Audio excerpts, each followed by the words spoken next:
காசிநாத் என்பவர் ஷீரடியை விட்டு கிளம்புவதற்கு முன் தன் கணக்குகளை தீர்க்க வேண்டும் என்று பாபா கூறியதும் அருகிலிருந்த ஷாமா என்ன கணக்கு என்று கேட்டார்.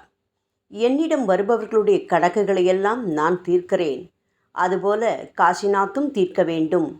சில வாரங்களுக்கு பிறகு 2-3 வண்டி பொருட்கள் தவிர மற்ற எல்லா கணக்குகளும் தீர்க்கப்பட்டு விட்டன. ஆகையால் காசிநாத் ஷீரடியில் 4 ஆண்டுகள் இருக்க வேண்டும். அவர் இங்கே என்ன செய்வது, என்ன செய்து கொண்டிருப்பார் என ஷாமா கேட்டதும், ஒன்றுமே செய்யாமல் விதோபா ஆலயத்தில் அமைதியாக உட்கார்ந்திருக்கட்டும், ரொட்டி காய்கறிகளை சாப்பிட்டுவிட்டு அமைதியாக உட்கார்ந்திருந்தால் போதும், என்னுடைய சங்கல்பத்தை நான் நிறைவேற்றிக் கொள்வேன். இவ்வாறு கூறிய பாபா காசிநாத்திடம், உம்முடைய எதிர்காலம் சிறந்ததாக காணப்படுகிறது, யாருடனும் எந்த தொடர்பும் வேண்டாம் என கூறினார். அவருடைய மதிப்பு அத்தகையது. தராசின் ஒரு தட்டில் உலகம் முழுவதையும், மற்றொன்றில் அவரையும் நிறுத்தலாம். இப்போது பம்பாய் பிரபு ஒருவர் கேட்டார், தங்கள் அருகில் செல்வம் முழுவதையுமே அவருக்கு ஒரு செப்பு பட்டயத்தில் அளித்து விடுகிறீர்களா என்று.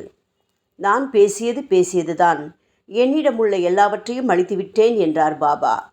காசிநாத் பக்கம் திரும்பி, நீ எங்கிருந்தாலும் நீ இறைவன் ஆவாய். இப்போது தங்கப்பட்டயத்தில் அளிக்கப்பட்ட சாசனம் உன் கையில் இருப்பதை அறிந்து கொள். என்னிடம் நீ அடிக்கடி வரவேண்டியதில்லை, அவ்வப்போது வந்தால் போதுமானது. இருப்பினும் நீ என்னிடம் பேசாதே, நானும் உன்னிடம் பேச மாட்டேன்.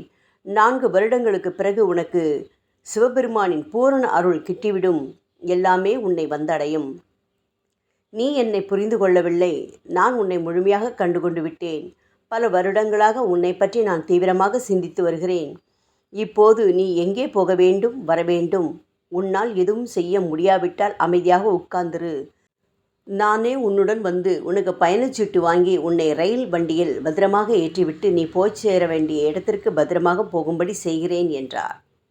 இப்போதும் பம்பாய் பிரபு கேட்டார், என்ன பாபா, இந்த ஒருவருக்கே தாங்கள் எல்லாவற்றையும் அளித்து விட்டீர்களே?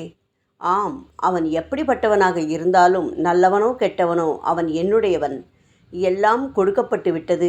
அவனுக்கும் எனக்கும் இடையே பேதம் எதுவும் இல்லை. இப்போது அவன் பொறுப்பு முழுவதும் என்னிடம் உள்ளது. பாபாவின் இந்த வாக்கை படிக்கும் நீங்கள் ஒன்றை புரிந்து கொள்ள வேண்டும்.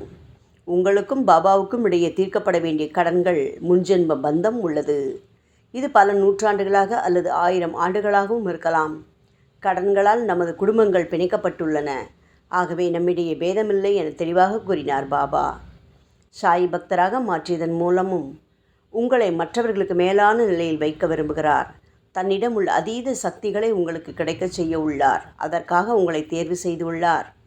தம்மை போலவே உங்களையும் மாற்றுவதற்காக அவர் உமது பின்னால் நிற்கிறார். ஓம் சாய்ராம்.